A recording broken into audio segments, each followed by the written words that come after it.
Welcome everybody to our panel. We are having a little bit of technical issues, so bear with us for only a few seconds until we figure out live interpretation and making sure that you all can hear us in both languages. Um, للأصدقاء اللي متحدثي اللغة العربية، نحن بس في عنا مشاكل بالترجمة. إذا بتعطونا بس دقيقة أو دقيقتين لنكون جاهزين. So if you can all bear with us for only a few minutes, a few, a couple of minutes.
Okay, everyone.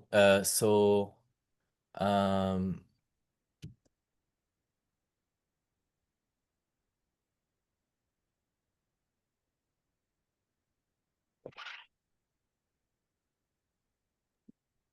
While Mahmoud deals with the technical pieces, just to say that the reason we're haven't quite started yet is we're trying to ensure that the interpretation works. So if you can just bear with us for a minute or two longer, we will get started shortly as soon as the interpretation is sorted.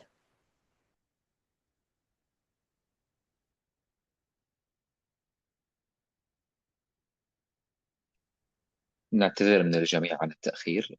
عم بس نحاول نضبط الترجمة الفورية ومن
Um, okay, thank you everyone for joining our panel, our launching of the Sudan Digital Background Report. Unfortunately, interpretation is not available for this session, so we will only be speaking in English. For our Arabic audience, as I can see from the attendees, most of the attendants are English speakers. But for those who can't speak English, have we will schedule another session in which we can present our report in Arabic and also allow for more Q&A and discussion for Arabic speakers specifically, since this is a matter in a Arabic speaking country and context. للأصدقاء اللي بيتحدثوا فقط اللغة العربية، بدي أعتذر كثير منكم بسبب عدم خلل تقني. للأسف لم نتمكن من إعداد الترجمة الفورية. لذلك سنقوم بجدولة اجتماع لاحق سيكون فقط باللغة العربية، واللي إتاحة الفرصة أمام المتحدثين باللغة العربية للنقاش وطرح الأسئلة. فنعتذر كثيرا، ولكن سيتم إكمال الجلسة باللغة الإنجليزية فقط. Okay. So شكرا and محمود. now with Elena for the introductions. Yeah. Thank you, Mahmoud. And thanks everybody for your patience as we figured out that interpretation issue. Thank you for joining us for this webinar today. We're really looking forward to sharing with you the findings of this latest report on how social media narratives lead to real-world violence in the context of Sudan's conflict. I am joined by Mahmoud and Hussam, who are the two authors of this report and of the research behind it. They will be speaking on most of the contents of the report. I just wanted to provide a very quick introduction on one aspect, which is just to explain that the report itself explores this connection between the online narratives and how it impacts offline in general in the war in Sudan. It looks at social media data that we gathered in between February of 2024 and February of 2025. And the report hones in specifically on two main events around which there was a lot of discussion on social media, the Wad al-Noura massacre and the targeting of communities in Al-Kanabi. And Mahmoud and Hussam will explain this in more detail. But I just wanted to contextualize this and say that for us, the exploration of these two particular events and this specific moment in the war in Sudan and the way that social media plays out is part of a bigger investigation of understanding in the context of Sudan, how online narratives impact dynamics and conflict drivers in the war.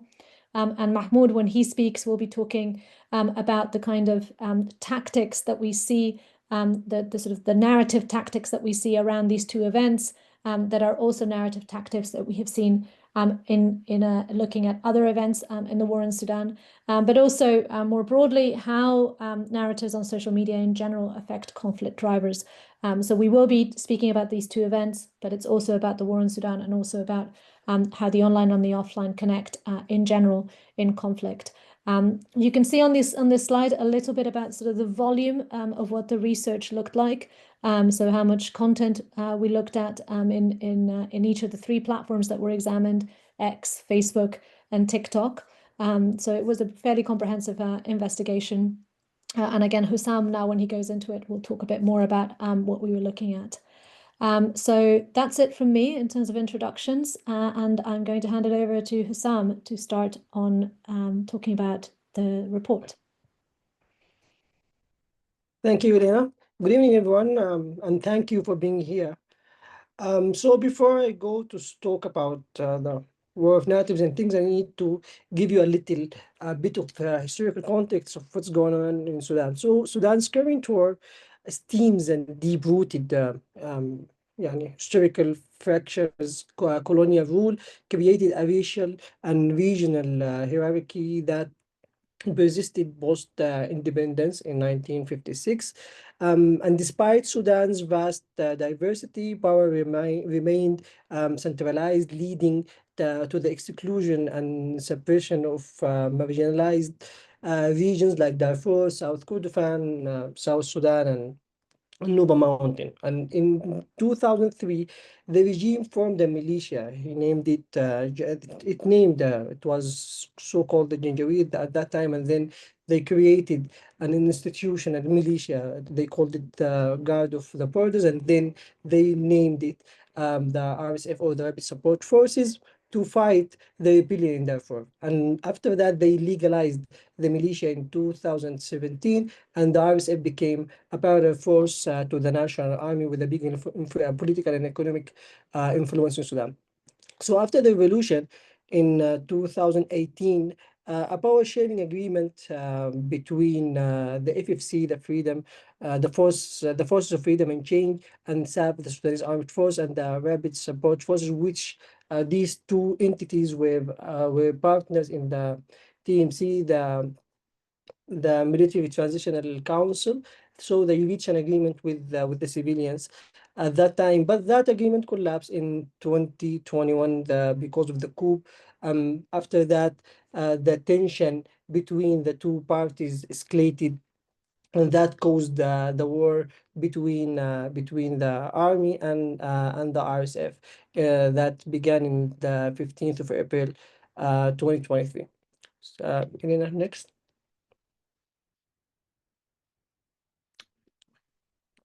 So the conflict is going on, but a parallel war is happening on social media, a fight for control of the narrative, the legitimacy, and the identity.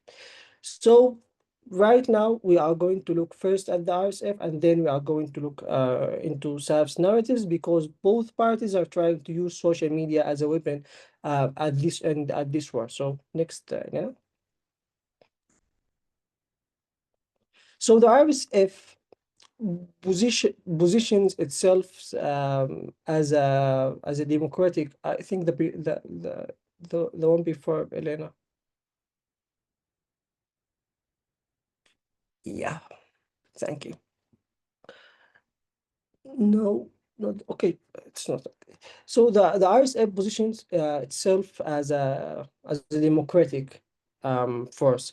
They are challenging the state, and they are claiming that this state is controlled by northern elites and the Islamists, and they are fighting these two parties. And their core message is something they call the state of 56, or دولة 56, which is a critique to the post-independence Sudan, and they are saying that we want to bring this system down, and because it is a system of exclusion. Next, Elena, because I want to so these are screenshots from some sort of narratives that been spreading, that the RSF is kept using since the war outbreak till today. So that we will find that they are attacking women, they are attacking northern Sudanese, and they are saying that they are attacking Islamists, and they are trying to justify the crime that been committed by the RSF during the past 2.5 years. Next, Elena. So, on the other hand, the Sudanese Armed Forces SAF planned the conflict with naming it the War of Dignity, framing the Rapid Support Forces as a foreign invaders, and they accused the civilians of being associating with the RSF, and they created that hashtag, which is Janjaweed Qahata, or the FFC is the RSF. So this narrative has led to the labeling of the civilians, labeling of the entire communities as the RSF, as social incubators for RSF, thereby to justifying violence against them after that. So we can go to the next one.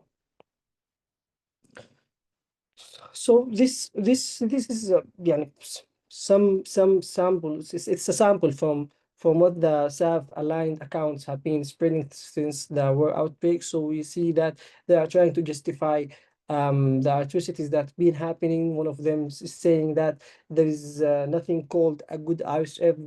The good RSF soldier is the killed one. So he's trying to justify what is going on in Sudan. He's trying to mock the civilians, as we see of the picture of Yasser Arman and Hamd Hamiti and so on. Next. So I need to talk a little bit about this chart. So from February 2024 till February 2025, the period that we looked at, we documented over 4 million posts across different platforms.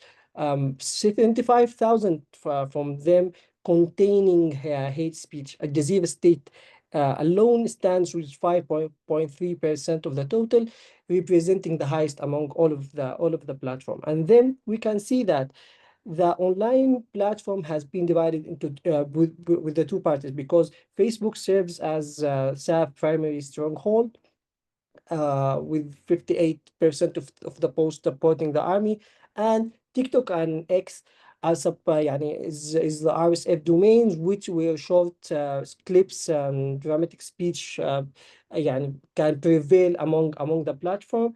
And this chart shows how major incidents like what the Noura massacre in June 2024 and Al Kanabi incident in January 2025 caused a lot of online discussion, especially on Facebook and X, as shown in the chart. So we are going to take a look now at the two incidents on the next slides. Okay. So first, let me talk about Al Jazeera State. Al Jazeera State is Sudan agricultural and political heartland with more than 5 million people. It has long represented Sudan's diversity, with both Central Sudanese tribe and long settled communities from Darfur, the Nuba Mountain, and South Sudan, South Kordofan lived in that state. The RSF take control over the state in December 2023, before the signing of the declaration of Addis in January. And then on, can we go next? Sorry, I don't know. On June 5th, 2024, the RSF attacked one of the Jazeera villages. It's called Wadanura, and they killed more than 100 civilians, including 35 children. Survivors reported execution, assaults on women and children, and mass burials. The RSF later claimed that the area hosted Mujahideen militias or the Islamist militias, and they are taking the village as a base for their attacks against the RSF. So can we go to the next one? Because we are going to, okay. So the massacre, the massacre, what set this massacre apart was its visibility. Videos shared by Madani resistant committees and RSF fighters went viral. People just tried to use hashtags like Midzat Wadanura or Wadanura massacre. And on the next day, on June 6th, daily posts spiked from 13,000 posts to over 58,000 hate speech, surged with 5,900 pieces recorded, with 20% of them linked to Al Jazeera. So this massacre became a digital turning point because SAP-aligned account used it to call for revenge, target ethnic groups, and this created Taqaddum, which was the civilians alliance at that time, just after 1 week of its founding conference. Next, Elena. So we have on the left, you will see the statement that been issued by the RSF to justify the massacre. On the right side of the slide, you are going to see how the SAF-aligned account used this massacre to justify calling for ethnic cleansing in Abdain and some other places in Darfur. and we can see what happened because of that on El Kanabi on the next slides. So in January 2025, Safi took next, Elena, sorry.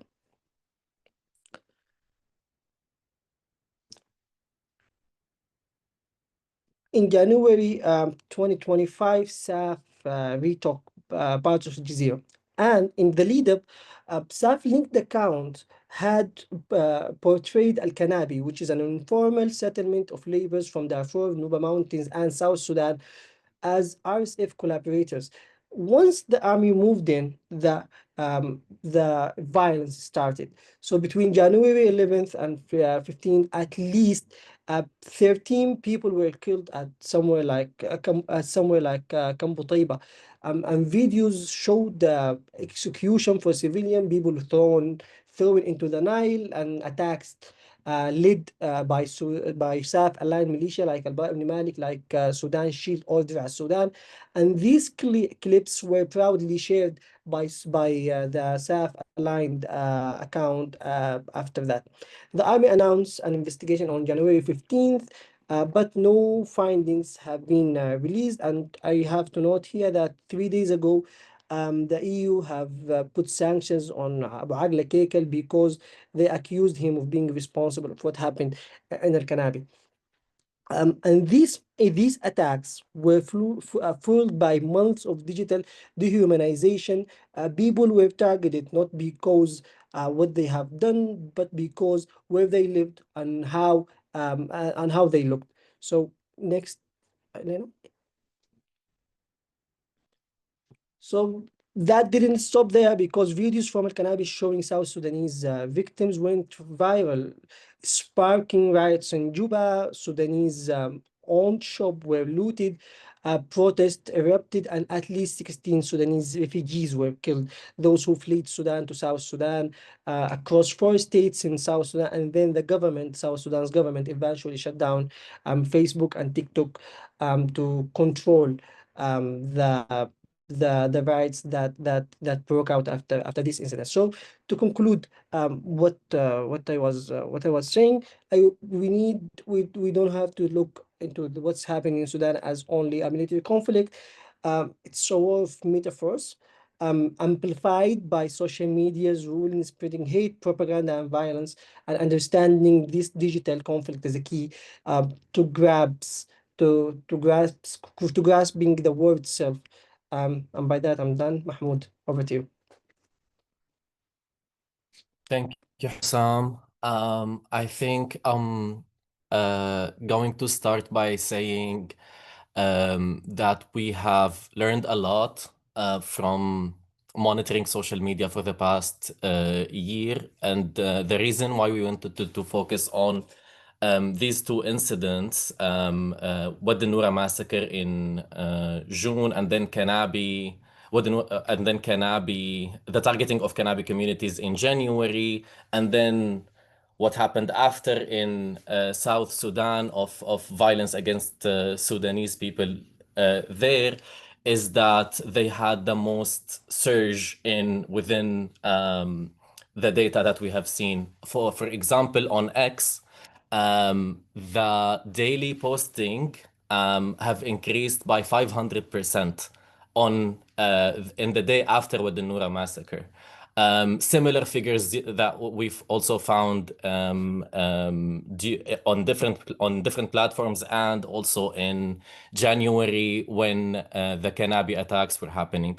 What I want to focus on in my part of the presentation is the tactics used by SAF and RSF on social media to polarize communities and to justify violence. So, what are the patterns of and the tactics that were used by both parties to do that? So, tactic one is the collective blame. Although this tactic was used by both RSF and SAF, it was more used by the Sudanese armed forces, the SAF. There was the term al-Hawadin al-Sha'biyya, the social incubators that were called on the communities under RSF control. They were called social incubators for RSF, justifying violence against them. In the two screenshots that you can see in the slide, there's one is claiming that youth from Kanabi are responsible for the violence, and therefore we should the account is saying that we should show no mercy towards anyone in Kanabi. The next tactic is identity-based attacks. And here we can talk about racial slurs and ethnic stereotypes, casting specific people or specific communities as others.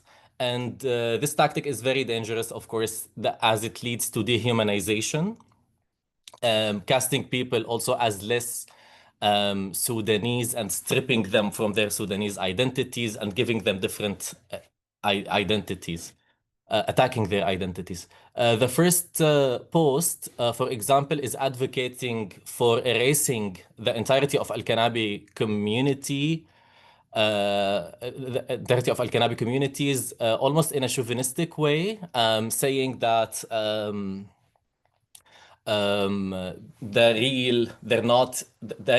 claiming that the real inhabitant or the inhabitant of Al Jazeera are giving the right to Al-Kanabi communities to live there, and they can strip that right away at any moment. And then the second screenshot is about is using a slur and calling people from Kanabi as Chadians. Again, attacking their identity and attempting to making them less Sudanese in an attempt to other them. The third tactic is used mainly to justify violence by framing others as an existential threat. And what it says, the first screenshot it basically says that the removal of Kanabi communities is essential for Al Jazeera state security. And it's explicitly saying that. The second one is saying basically the same thing, but also making a case for making a case for generalization and the necessity of collective punishment for Al-Kanabi communities. Tactic number 4 is undermining the incident and making the crime in an attempt to make the crime less serious, or saying that it was fabricated. For example, the first post claims that the Qahata, the civilian forces, are attempting to start an ethnic war, and this is why they have been talking about Kanabi and fabricating pictures from Al-Kanabi. The second screenshot is also similar. And the third one is talking about like what are the criteria for something to be called a massacre, and like this is not really a massacre, and like not a lot of people were killed, basically undermining the incident itself. Next slide, please. The tactic number 5 is whataboutism. I think this helps. It's an attempt to shift attention to other events and distract from the incident or the massacre that is happening right now. But at the same time, it also aims to kind of undermine the moral significance of it. In the two screenshots that you can see here, the second one is asking. Sorry. The second one is comparing what happened is asking about, sorry, it's asking about what happened in in Darfur, and the airstrikes in Darfur, and that nobody is talking about that, and what about them? In an attempt to undermine and discourage people from talking about Wad al-Noura at the time, from Al-Kanabi at the time. The first one is uh, uh, also asking about another SAF when there's actually something from RSF happening. So, yes. Tactic number 6 is shifting the blame towards the victim, towards the victims, which we have also seen a lot, claiming that, for example, claiming that the civilians were actually committing the crimes of committing looting and kidnapping, as in the first screenshot, that the youth in Kanabi are responsible for doing all of these crimes. And this is basically SAF was trying to maintain security, merely to maintain security. And then the second post is about crimes in Wad al-Noura, and that it was merely RSF was in a battlefield with SAF, and that SAF have fled to Wad al-Noura, and that it's a necessity and it's completely justified for them to attack, for RSF to attack civilians in that case, and that it's the civilians' fault that they were aligned with SAF, that this happened, and it's not actually the perpetrator's fault. The last tactic that I want to talk about is kind of just displacing responsibility randomly and just bringing in other actors and framing them as perpetrators. For example, the first screenshot is accusing the Muslim Brotherhood of the Wad al-Noura crimes, just to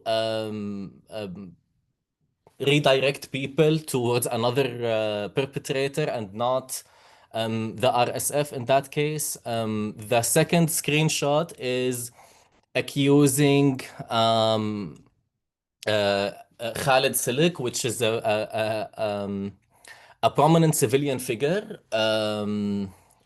He was in the transitional government, and also he's the head of one of the political parties in Sudan, that have a very clear against war, anti-war position. They're accusing him of being responsible for the attacks that happened in South Sudan. And as you can see, there's a face swap in the picture for Mr. Khalid. And just on that post, I think there's many other posts blaming civilians for different violent incidents. This is a pattern that we have seen of like blaming civilian forces specifically, which is part of both parties' propaganda, but especially the army, the SAF, and to delegitimize the civilian forces, because they are still perceived as legitimate, as they were the post-revolution transitional government, and they are perceived as legitimate from the Sudanese public still, which of course contradicts with the SAF narratives, which seeks to take full control of Sudan and to justify their actions. Thanks, everyone. I think that's the end of my presentation. Now I'm gonna give the mic back to Elena to facilitate the discussion and Q&A. Thank you, Mahmoud, and thank you, Hussam. And I would say that Mahmoud and Hussam have done a great job in trying to summarize a lot of what's in the report, but of course you'll find more detail if you go into the report. We've had some really great questions in the chat. By all means, keep posting your questions on here. And I'm going to try my best to throw some of these back to Mahmoud and Hussam and to group some of them that had asked similar things. But maybe I'll start with one that I think in some ways, Mahmoud, you started to touch on as you discussed some of the tactics that were used, which is a question from Mohammed Abdulaziz, who's asking, what are the driving and motivating dynamics behind hate speech according to your observations? So not so much the tactics, but the sort of what motivates the use of hate speech according to your observations. Okay, so we're gonna answer one by one. Okay. I think this is a big question. And it's a complex context, and I'm also gonna see what Hussam has to add, but I'm gonna start. I think there's a lot of already as also explained in the historical context in the report, that there's already historical discrimination against specific communities in Sudan. There's a lot of, I know the post-colonial legacy also resulted in a country with different racial, different tribal, different languages within the same ecosystem that supposed to rule democratically. So some of these tensions and the use of hate speech is rooted in historical and ethnic backgrounds. Some of it is definitely fueled by conflict parties for their own gains. We have seen like war propaganda on social media using like different يعني number of accounts, whether fake or real, or representing SAF officially or not representing SAF officially, or like trolls that have been pushing hate speech in different ways for political gain, of course. So maybe Hussam, you might want to say something more on this, but before you do that, I've actually noted there's a couple of related questions that I want to prompt you to try to answer in this issue around what are the incentives. So one is that Wigdan is asking, were there any economic incentives detected to polarization or disinformation? So do you have the sense that some of these accounts were basically being paid to post some of this content? And relatedly, one of Lena's questions is whether we did any analysis of the incentives around the most active posters of hateful content. So do we have a sense of, were some posters being paid for some of this? And did we do any analysis of the most active posters of hateful content? Okay, thank you, Lena. Thanks, Dan, and thank you, Mohammed. So first, I want to add something about Mohammed's question, because in fact, hate speech in Sudan's war, is deliberately fueled by armed actors, SAF and RSF, to be uh, to because they want to justify violence, dehumanize opponents, and they want to manipulate the public opinion by framing entire communities as collaborators with their enemies. Or if you are with SAF, you are an enemy. If you are with RSF, you are an enemy. And they turned identity to a tool for, especially around cases that we studied, like with the Nura and Kanabi, we can see that quite clear. So right now in Sudan, social media platforms amplifies these dynamics. Emotional, violent content spread rapidly because of its nature, and that makes the hate speech more visible and normalized within the social media, and it silences the other opinions and enforce fear, and it helps shape narratives, but battlefield where hate becomes both a weapon and a shield for the different parties. So going back to what we done, have said about if some of these account get paid. In fact, that wasn't part of our scope of work. We didn't look into that in particular, but we can say that there is a sense of common organized attacks that happens around this incident that can tell us that these accounts were paid. in some somehow or another. I forgot the last question, by the way. What was that? The last question was whether we looked specifically, that's fine, I threw a lot of questions at you, Hassam. The last question was whether we looked specifically at the most active posters of hateful content and essentially whether they had different incentives or particular incentives. And you know, as I was going through the questions, because we have so many, one other question that I just noted that is related to this is whether we think that any of the profiles might have been, I can't find it right now, but whether we think any of the accounts might have been fake, essentially had just been created. So maybe if you can comment on that, Hassam, did we look at some of the most prolific posters and what their incentives were? And did we note that some accounts might be fake when we were doing this analysis?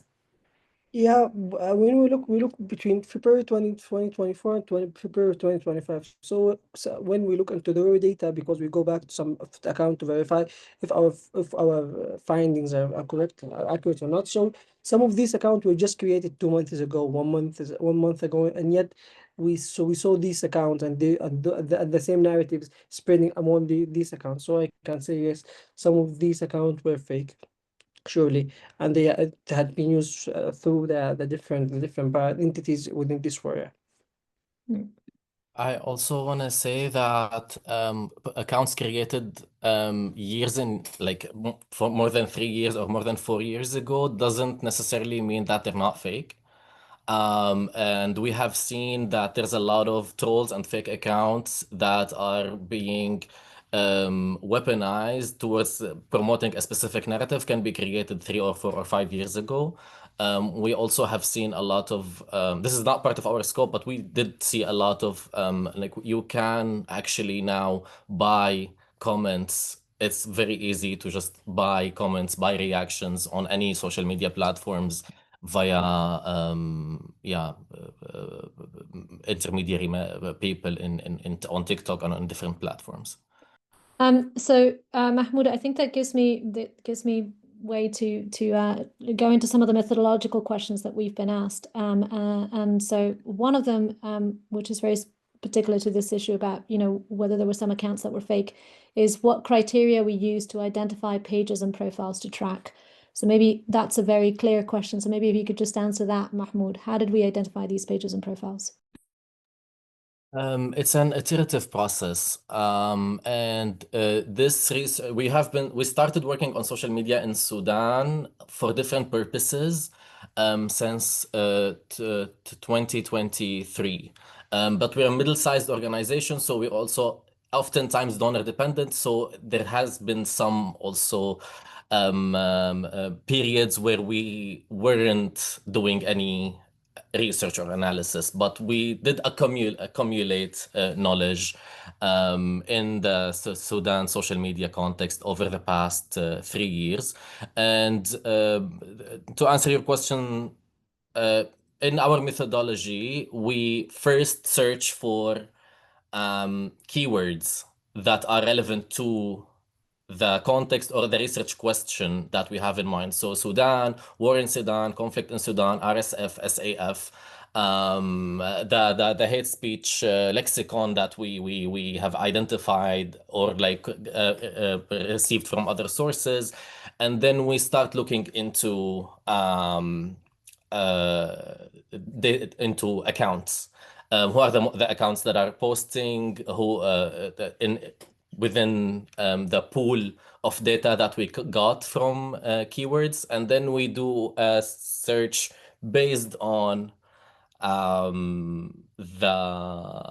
result that we got from the keyword search based on accounts, and then we will get more keywords, and then we kind of like it's an iterative process that we repeat multiple times until we feel that we did reach it's a comprehensive amount of data that we have. Thanks, Mahmoud. So there's another set of methodological questions that were all kind of similar, so I've grouped them. So the people who posted the questions, please bear with me. I've tried my best to capture as many as possible. So I'll read them to you together, but I think they all kind of ask the same thing. So one asks, do you have the hate speech terms or words that were used to incite, or any lexicon that you used to surface and carry out the social media analysis? A second one more specifically asks, could you share a database of the ethnic slurs identified under Tactic 2, identity-based attacks? A third question asks, which taxonomy or common use schema are you using to identify or label tactics? So not keywords here, but tactics. And then finally, somebody asking about contextualization. So did you define hate speech for the study? If you did, would you kindly share your thought process and how did you come to coin it for the Sudanese context? So I know these are all slightly different questions, but they're all essentially around how we came to the lexicon, whether we can share that lexicon, whether that lexicon was contextualized, and whether we used some kind of taxonomy or common use schema to sort of map the use of this lexicon to the tactics that we've identified. Okay. So just starting with the lexicon and the contextualization of hate speech.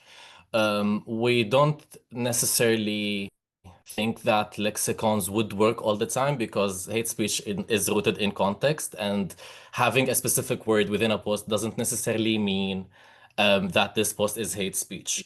And I'm gonna talk a little bit about how we label or classify data within Phoenix, within our social media listening platform.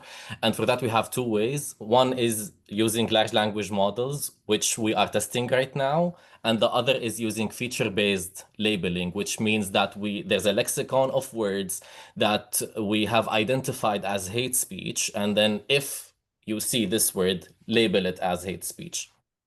And for developing the lexicon, we did use, it was 2 years ago, so I'm blanking on the name, but there's multiple organizations that have worked on a lexicon for Sudan, on a hate speech lexicon for Sudan. So we used that as a starting point.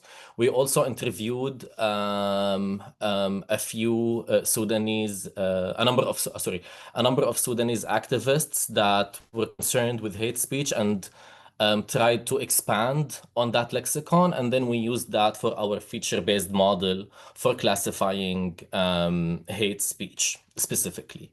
On the ethnic slurs, we didn't look specifically into ethnic slurs, but they are part of the hate speech lexicon that we have. And talking about the tactics, tactics don't necessarily, they don't use a specific lexicon. Like we don't have a lexicon for collective blame or for um, undermining the incidents, etc. These tactics, we wanted in this report, we wanted to focus on the two most prominent moments in the social media timeline, and those were Wadi Noura and Kanabi. And then looking at these, we wanted to understand what narratives were being spread and how they were being spreaded. So we used search terms and qualitative analysis to understand what are the patterns that were used to justify violence and polarize communities in relationship to these two incidents. Thanks, Mahmoud. So I want to, since you started talking about tactics, I'm gonna keep us on that track, and maybe Hussam, if just to give Mahmoud a break, maybe you want to try and take this one. So there were two questions that I think are related. So one was which out of these 7 tactics that we identified do we think are most used in the Sudan war context in general? So not just in these 2 incidents, but in general. And I know we haven't fully done that analysis, but I also know that you have a sense because we're thinking about future analysis as well. And relatedly, what are some of the cross-cutting hate speech narratives that are being spread? So of course, we talked about some of them in relation to these incidents, but looking more broadly, what are some of the cross-cutting hate speech narratives that you're seeing?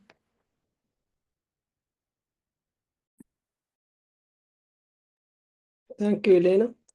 So these 7 tactics are the one that we came with looking into the past, into that time period, but I think there is lots of tactics that have been used also in the Sudanese social media. So I think the if we want to look at them and to understand which of them are, or which of those tactics are the most dangerous, I think the identity-based attacks, because in fact this tactic is used to mobilize Sudanese against each other. In fact, it have been used since day one because they want to mobilize Sudanese against Sudanese. They want them to point their guns against each other. They want them to kill the enemy. The enemy is in fact he's your brother somehow.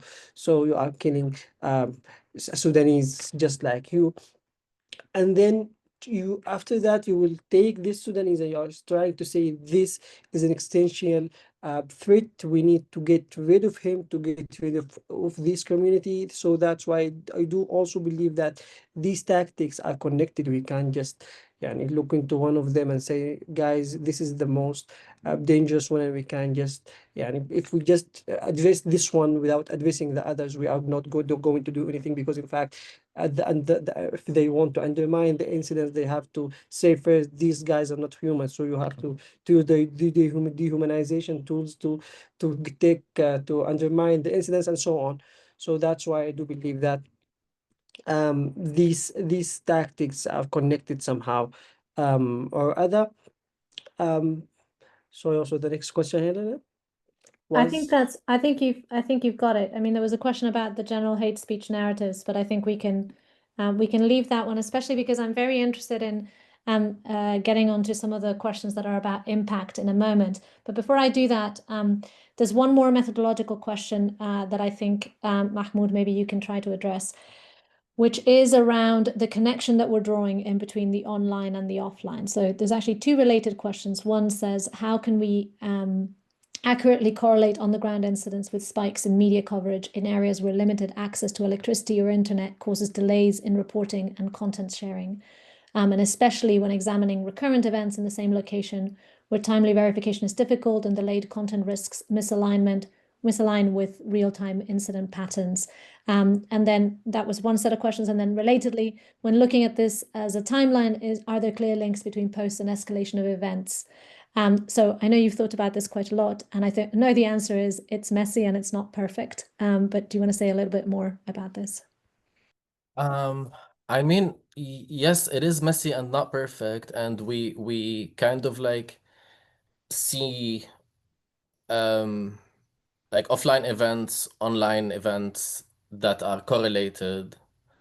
And then but like we don't want to like we fall under like correlation doesn't mean causation, but we also can very clearly see that the language used online is and the language used offline, and like how the offline events are being moved with a certain direction are um,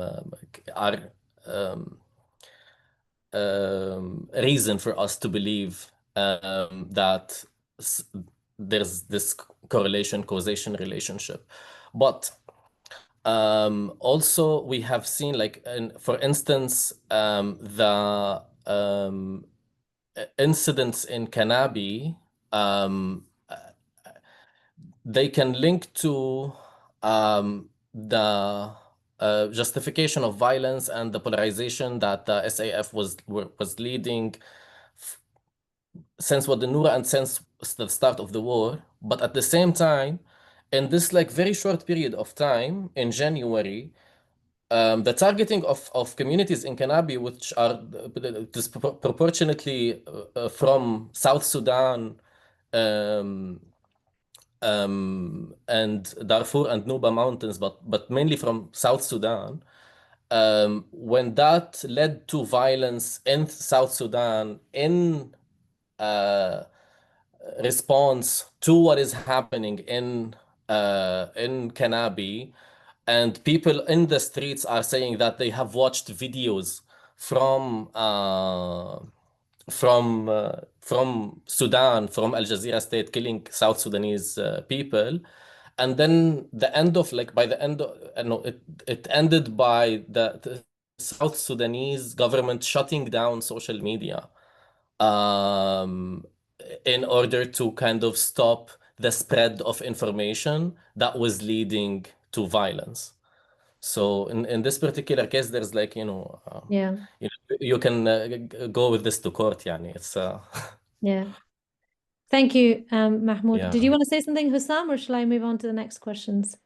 No? Okay. No, So I'm just actually, let it. you'll be glad to hear, Mahmoud and Hussam, I'm going to give you a break because I'm going to try to take the next question myself, so you can take a breath. There's a set of questions in here that are asking, I'll read some of them, is it possible to stop social media like TikTok in the country to avoid disinformation? Someone else is asking, have you engaged with social media platforms on these trends and discussed opportunities for combating harmful and insightful narratives? And someone else is saying, according to your experience in peace building, who's the most important audience for this report? I.e., who would move the needle most if they found out about your learnings? Someone else asking, did we measure the effects of the platform's management accounts closing? And then finally, a question that just came in from Sadiq asking, how can we make social media a contained space? In other words, could we try to support civilians to enhance their visibility on social media?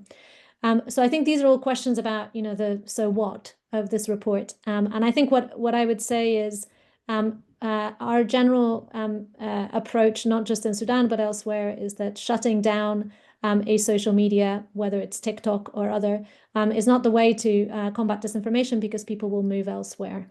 That what we're seeing on social media is essentially a symptom of the way that information is being shared. The other thing that I would say is that we do regularly engage with social media platforms. In the case of Sudan, we have in fact reported content in the past, but that our general sense is that content moderation isn't what's going to really help combat harmful or insightful narratives, but rather two things. One is agreements amongst relevant actors, so both conflict parties and civilians, about the kind of content that is shared online. So this speaks somewhat to Sadiq's point. Maybe there's a way to work for civilians to take up more space on social media and have greater visibility. But even if that's done, what we find in social media platforms is that the algorithms are working against a lot of these narratives. And many of you on this call are aware of this, but one of the things that we try to do at Build Up, and many other colleagues on this call also do, is speak to the platforms about what kind of design of the platform, what kind of algorithms are promoting harmful narratives.